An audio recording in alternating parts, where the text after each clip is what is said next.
இன்னைக்கு நம்ம IPL team எது பார்க்க போறோம்னா சென்னை சூப்பர் கிங்ஸ் பார்க்க போறோம். அவங்க தான் defending champions Chennai Super Kings. உங்களுக்கு சென்னை சூப்பர் கிங்ஸ் பத்தி நல்லாவே தெரியும். எம்எஸ் தோனியோட லாஸ்ட் சீசனாக இருக்குமோ என்னன்னு தெரியல இது. ஏன்னா அவர் வந்து பின்னாடி ஸ்டார்டிங் ஸ்டேஜில் வந்து கேரியர் ஆரம்பிக்கும் போது அந்த ஃபங்க் வச்சிருந்தாரு. பின்னாடி ஃபங்க் ஃபுல்லாக விட்டுருந்தாருல, அந்த ஃபங்க் மாதிரி அதே மாதிரி இப்போ முடி விட்டுருக்காரு. பார்ப்போம் என்னன்னு தெரியல. அந்த அந்த ஸ்டைல் பழைய ஸ்டைலே வர்றது இதுதான் லாஸ்ட் சீசனாக இருக்கும்னு நினைக்கிறேன். பார்ப்போம் அவர் எப்படி விளையாடுவார் இந்த சீசன் தெரில. இதான் லாஸ்ட் சீசனாக இருக்கும்னு நான் நினைக்கிறேன். உங்களோட தாட்ஸ் வந்து கமெண்ட் பாக்ஸில் ஷேர் பண்ணுங்கள். அப்புறமேட்டு வந்து அவர் ஏற்கனவே ஒரு ட்வீட் போட்டிருந்தாரு, இந்த சீசனில் வந்து புதுசாக ஒன்று பண்ண போகிறேன்ட்டு. அது என்ன பண்ண போகிறாருன்னு தெரில. எக்ஸைட்டடாக இருக்கேன்னு சொல்லியிருந்தாரு.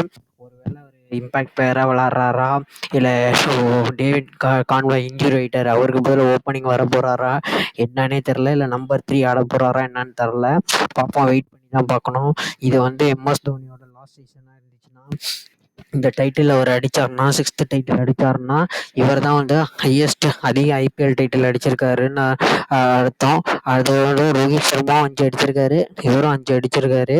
இந்த வாட்டி அடித்தார்னா 6th ஐபிஎல் டைட்டில் அடித்து அதிக ஐபிஎல் டைட்டில் அடித்ததில் வந்து எம்எஸ் தோனிங்கிற பேர் தான் வரும். பார்ப்போம் இந்த வாட்டி எம்எஸ் தோனி என்ன பண்ணுவாங்கன்னு தெரில. எம்எஸ் தோனி வந்து அடுத்த சீசன் விளையாடுவாரா இல்லை விளையாட மாட்டாரான்னு தெரில. அது வந்து இந்த சீசன் கடைசியில் தான் தெரியும். கமெண்டேட்டர்ஸ் கேட்பாங்க, இதான் உங்களோட லாஸ்டான்ட்டு. அவர் டெஃபினெட்லி நாட் தான் இந்த வருஷமும் சொல்லணும். சொன்னார்னா நல்லாயிருக்கும். பார்ப்போம் என்ன சொல்ல போகிறாருன்னு தெரில. எம்எஸ் தோனி இன்னும் 2 சீசன் கூட விளாட்லாம். ஏன்னா அவர் அவ்வளோ ஃபிட்டாக இருக்கார். லாஸ்ட் சீசன் முடிஞ்சோடனே ஒரு ஆப்ரேஷன் பண்ணார் காலில். அது இந்த வருஷம் சரியாகி வந்துட்டார். பட் ஆனால் கீப்பிங் தான் அவரால் பண்ணுறது கஷ்டமாக இருக்கும்னு நினைக்கிறேன். கீப்பிங் பண்ணாமல் இருந்தார்னா இன்னும் ஒரு 2 சீசன் 3 சீசன் தாராளமாக விளையாடுவார். பார்ப்போம் அவர் என்ன, அவரோட கையில் தாங்க இருக்குது, நம்ம கையிலலாம் ஒன்றும் கிடையாது. அவர் என்ன முடிவெடுக்கிறாரோ அதான் தான். அவர் எப்போ ரிட்டையர்டுன்னு சொல்லுவார் நம்மளுக்கு யாருக்குமே தெரியாது. சைலண்ட்டாக வந்துட்டு சைலண்ட்டாக ரிட்டையர்டுன்னு சொல்லிட்டு போயிடுவார். அதனால் எம்எஸ் தோனியோட லாஸ்ட் சீசனாக இது இருக்கக்கூடாது. இன்னும் அவர் நிறையா சீசன் 2-3 சீசன் விளாண்டாதான் இன்னும் ஒரு ஐபிஎல் டைட்டில் அடித்து கொடுத்தாருன்னா, அதிக ஐபிஎல் டைட்டில் அடித்த ஹிஸ்ட்ரியில் வந்து தோனி தான் ஃபஸ்ட்டில் இருப்பார். அவர் இன்னொரு ஐபிஎல் டைட்டில் அடிக்கணும்னு நான் வேண்டிக்கிறேன். நீங்களும் எல்லோரும் சென்னை சூப்பர் கிங்ஸ்காண்டி வேண்டிக்குங்க. அவர் இன்னொரு ஐபிஎல் டைட்டில் அடித்து ஹை நோட்டாக வந்து அவரோட ஐபிஎல் கேரியரை முடிக்கணும். அதான் நானும் நினச்சிட்டு இருக்கேன். என்ன நடக்க போகுதுன்னு தெரில சென்னை சூப்பர் கிங்ஸ்க்கு. ஆனால் தோனி இல்லைன்னா சென்னை வந்து இவ்வளோ டைட்டில் அடிச்சிருப்பாங்களான்னு தெரில. அவர் தான் வந்து அந்த கேப்டன் கூல் கம்போஸ் பண்ணி டீமெல்லாம் கொண்டு போனது வந்து அவர் தான். தோனிக்கு தான் எல்லா கிரெடிட்டும் கொடுக்கணும். தோனி மாதிரி ஒரு கேப்டன் கிடைக்க இந்தியாவும் பெருமைப்பட்டிருக்கணும். சென்னை சூப்பர் கிங்ஸ்க்கும் ரொம்ப பெருமை. சென்னை சூப்பர் கிங்ஸ் டீம் வந்து சென்னையிலே அவ்வளோ ஃபேன் ஃபாலோயிங் வச்சுருக்காருன்னா அதெல்லாம் பெரிய விஷயங்க. சென்னையில் எப்படிப்பட்ட ஒரு ஃபேன் ஃபாலோயிங்லாம் யாருக்குமே தரமாட்டாங்க சென்னையில். ஆனால் இவ்வளோ பெரிய ஃபேன் ஃபாலோ வச்சுருக்காருன்னா ஆல் ஓவர் இந்தியாவிலே ஒரு ஃபேன் ஃபாலோ அதிகம். அதுவும் சென்னையில் இப்படி ஒரு ஃபேன் ஃபாலோ வச்சுருக்கிறது வந்து பெரிய விஷயம். எங்கே போனாலும் சென்னை சூப்பர் கிங்ஸ் ஆட போனாலும் க்ரௌடு வர்றதுக்கு ஒரே காரணம் வந்து எல்லோ ஜெர்சியில் மகேந்திர சிங் தோனிக்காண்டி தான். அவர் தான் மெயின் சென்னைக்கு. அவர் பாம்பேலனா போய் அவர் அந்த கோட்டைன்னா முறியடிக்கிறதுன்னா, அங்கேயும் அவ்வளோ ஐபிஎல் ஃபேன்ஸ் இருக்காங்கன்னா சென்னைக்கு. பாம்பேனா வந்து சச்சினோட கோட்டை, ரோஹித் சர்மாவோட கோட்டை. அங்கேயும் வந்து பாம்பே கிரவுண்டில் வந்து Chennai Super Kings yellow Jersey போட்டு நிற்கிறாங்கன்னா அது ஒரே ஒரு ஆளுக்காண்டி தாங்க. அது வேறு யாரும் இல்லை, நம்ம தலை தோனிக்கு தான். தலை தோனிங்கனாலே அது வந்து சும்மா கிடையாது. அந்த பேரில் அவ்வளோ பவர் இருக்குது. மகேந்திர சிங் தோனிங்கிறது அவர் எதுக்கு எடுத்தாலும் சிரிச்சுட்டு தான் இருப்பார். கோவப்பட மாட்டார். ரொம்ப அமைதியாக இருப்பார். ரொம்ப சாஃப்டான நேச்சர் அவர். கேப்டனும் அப்படிதான் பண்ணுவார். எப்பயாச்சும் தான் ரேராக தான் டென்ஷன் ஆவார். அது வரையும் ஒரு பிளேயர் கிடைக்க வந்து சென்னை சூப்பர் கிங்ஸ் எடுத்தது வந்து ரொம்ப பாக்கியம்.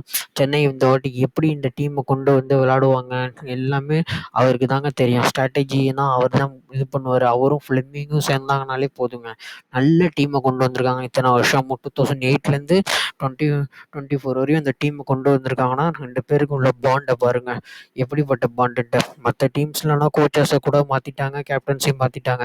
ஆனால் சென்னை சூப்பர் கிங்ஸில் மட்டும்தான் கோச்சை இன்னும் மாற்றவே இல்லை. கேப்டன் வந்து தோனியாக தான் ரிசைன் பண்ணார். அவங்களெல்லாம் கேப்டன் மாற்றல, தோனியாக தான் கேப்டன் வந்து ஜடேஜாவுக்கு கொடுத்தாரு.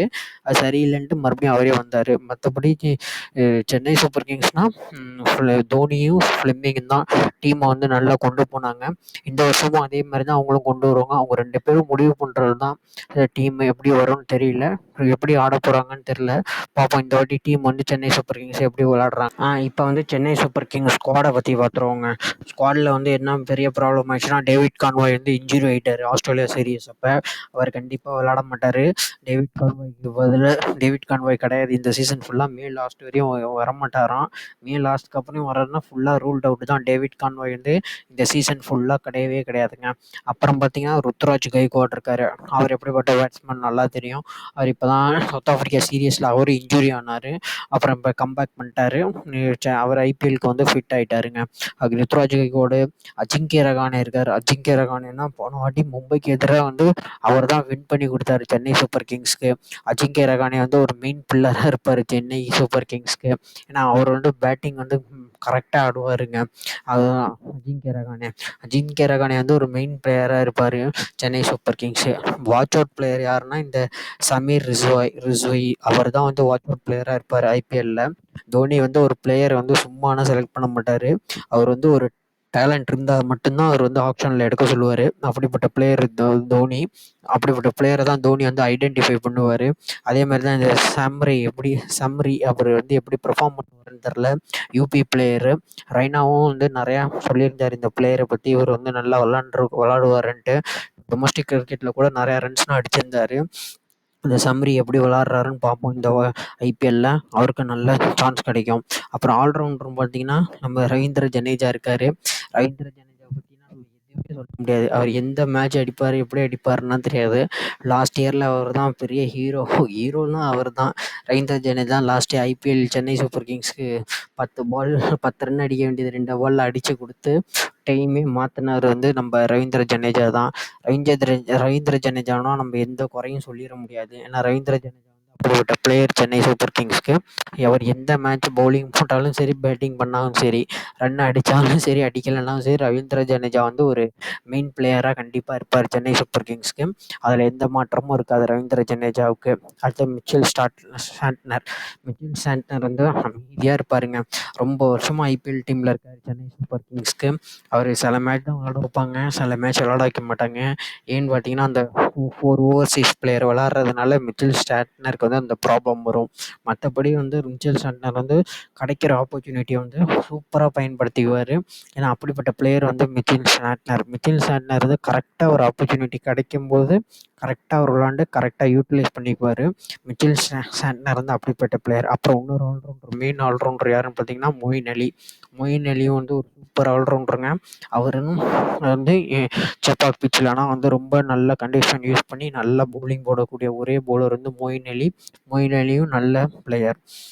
நம்ம இந்தியன் ஆல்ரவுண்டர் சிவம் துபே வந்து இன்ஜுரியில் இருக்கார். அவரை பற்றி அப்டேட் இன்னும் எதுவும் வரல. அவருக்கு க்யூர் ஆக மாட்டாரான்னு தெரில. அதனால் சிவம் துபேயோட அப்டேட் இன்னும் வரல. வந்தால் தான் தெரியும் சிவம் துபேயோட அப்புறம் அப்டேட்டு. முக்கியமான வாட்ச் அவுட் பிளேயர் வந்து நியூசிலாந்து ஆல்ரவுண்டர் ரச்சின் ரவீந்திரன். அவர் வேர்ல்டு கப்பில் கலக்கினார் இந்தியன் பிச்சர்ஸில். அவர் எடுத்துருக்காங்க சென்னை சூப்பர் கிங்ஸ்க்கு. ரச்சின் ரவீந்திரன் வந்து கண்டிப்பாக ஒரு மெயின் பிளேயராக இருப்பார் சென்னை சூப்பர் கிங்ஸில். அவருக்கும் மொயின் அலிக்கும் தான் டஃப் காம்படிஷன் வரும்னு முன்னாடி நினச்சோம். ஆனால் இப்போ வந்து டேவிட் கான்வாய் இல்லைன்றதுனால ரச்சின் ரவீந்திரன் வந்து டைரெக்டாக 1 டவுன் ஆடுவார். பார்ப்போம் ரச்சின் ரவீந்திரன் ஓப்பனிங் ஆடுறாரா இல்லை 1 டவுன் ஆடுறாரான்னு தெரில. அது டீம் மேனேஜ்மெண்ட் தான் டிசைட் பண்ணுவாங்க. ரச்சின் ரவீந்திரன் வந்து வாட்ச் அவுட்டாக இருப்பார் சென்னை சூப்பர் கிங்ஸ் பிளேயருக்கு. ஏன்னா ரச்சின் ரவீந்திரன் வந்து ஒரு மெயினான பிளேயரு இந்த வாட்டி. இப்போ நியூசிலாந்து ஆஸ்திரேலியா டெஸ்ட் சீரீஸில் கூட ரச்சின் ரவீந்திரன் வந்து நிறையா ரன் அடிச்சிருந்தார். ரச்சின் ரவீந்திரன் வந்து கொஞ்சம் வாட்ச் அவுட் பிளேயராக கண்டிப்பாக இருப்பார் ரச்சின் ரவீந்திரன். அடுத்து வந்து டேரல் மிச்சலையும் எடுத்திருக்காங்க. 11 crores மேலே எடுத்திருந்தாங்க Chennai super kings. Daryl Mitchell வந்து ஒரு சென்னை பிச்சுக்கு வந்து கொஞ்சம் மீடியம் பேஸ் நல்லா போட்டு நல்லா டீமை வந்து கொண்டு வருவார்னு தான் நினைக்கிறோம். சென்னை பிச்சுக்கு அவர் எடுத்திருக்காங்க. ஆல்ரவுண்டர்னு எடுத்திருக்காங்க. டேரல் மிச்சலும் நல்லா பேட்டிங் ஆடுவார். அவர் ஒரு நல்ல பிக்கு. அப்புறம் சதுர் தாக்கூரை பற்றி தெரியும். லார்ட் தாக்கூர் தான் எல்லாம் சொல்லுவாங்க அவரை. லார்ட் தாக்கூர் வந்து ஏற்கனவே சென்னைக்கு விளாண்டவர். அவர் எப்படி பெர்ஃபார்ம் பண்ணுவாருன்னு தெரில. லார்ட் தாக்கூர் கண்டிப்பாக நல்லா பெர்ஃபார்ம் பண்ணி இந்த வாட்டி சென்னையும் அவர் ஃபைனலில் ஜெயிக்க வைக்கணும். சென்னைக்காண்டி அவர் நல்லா விளையாடுவார். பயங்கரமான பிளேயர் அவர். விராட் தாக்கூர். பவுலர்ஸ் பார்த்தீங்கன்னா தீபக் சாகர் இருக்கார். முன்னாடி இன்ஜுரினால அவரால் விளையாட முடியல. இந்த வாட்டி கண்டிப்பாக நல்லா விளையாடுவார் தீபக் சாகர்னு நினைக்கிறோம். தீபக் சாகர் நல்லா விளையாடணும். நல்லா விளையாண்டு சென்னை சூப்பர் கிங்ஸை ஒரு ஸ்டார்டிங் ஸ்டேஜில் விக்கெட்ஸ்லாம் எடுத்துட்டாருன்னா தீபக் சாகர் நல்ல பவுலரு. நான் ஏற்கனவே தெரியும். அடுத்தது முகேஷ் சௌத்ரி போன வாட்டி இன்ஜுரியில் இருந்தார். இந்த வாட்டி முகேஷ் சௌத்ரியும் நல்லா பவுலிங் போடுவார்னு நினைக்கிறேன். அப்புறம் நம்ம தீக்ஷனா இருக்கார்.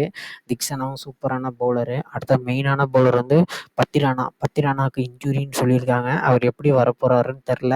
பத்திரானா இன்ஜுரியிலேருந்து சீக்கிரமாக அவரும் குணமடைஞ்சு வந்துடணும். ஹாம்ஸ்ட்ரிங் இன்ஜுரிங்கிறாங்க. அது ரொம்ப சீரியஸான இருக்கக்கூடாது பத்திரானாவுக்கு. அடுத்தது முஸ்தபிசுர் ரஹ்மான். அவர் பங்களாதேஷ் பவுலரு. அவருக்கு இப்போ தான் பங்களாதேஷ் பிரீமியர் லீக்கில் அடிபட்டுச்சு. அந்த அடினா இன்ஜுரியில் தலையில் அடிபட்டுச்சு. அவர் க்யூர் ஆகிருப்பாருன்னு தான் நினைக்கிறேன். அவரும் நல்லபடியாக ஸ்குவாடில் ஜாயின் பண்ணலை, இன்னும் ஜாயின் பண்ணிடுவாருன்னு தான் நினைக்கிறேன். அப்புறம் தேஷ்பாண்டே. அவரும் போன வாட்டி நல்லா பவுலிங் போட்டார். ஆனால் ரன்னு கொஞ்சம் எக்ஸ்பென்சிவாக கொடுத்தாரு. பட் ஆனால் இந்த வாட்டி நல்லா பண்ணிடுவாங்கன்னு தான் இப்போ நினைக்கிறேன் தேஷ்பாண்டே. ஓவராலாக சென்னை சூப்பர் கிங்ஸ் ஸ்குவாட் ரொம்ப சூப்பராக இருக்குது. இந்த ஸ்குவாடு பிளே ஆஃப்ஸ்க்கு போகிறதுக்கு எல்லா குவாலிட்டிஸும் நல்ல குவாலிட்டிஸ் நிறையா இருக்குது. சென்னை சூப்பர் கிங்ஸ் கண்டிப்பாக இந்த வாட்டி பிளே ஆஃப்ஸ்க்கு போவோம். அதில் எந்த மாற்றமும் கிடையாதுங்க. சென்னை சூப்பர் கிங்ஸை IPL 2024 பிளே ஆஃப்ஸில் கண்டிப்பாக பார்க்கலாம். அதில் எந்த மாற்றமும் கிடையாது. கண்டிப்பாக சென்னை சூப்பர் கிங்ஸ் பிளே ஆஃப்ஸ்க்கு குவாலிஃபைடு ஆயிரும். அதில் எந்த மாற்றமும் கிடையாது. சென்னை சூப்பர் கிங்ஸ் கண்டிப்பாக இந்த வாட்டி பிளே ஆஃப்ஸ்க்கு குவாலிஃபைடு ஆயிருங்க. பார்க்கலாம்.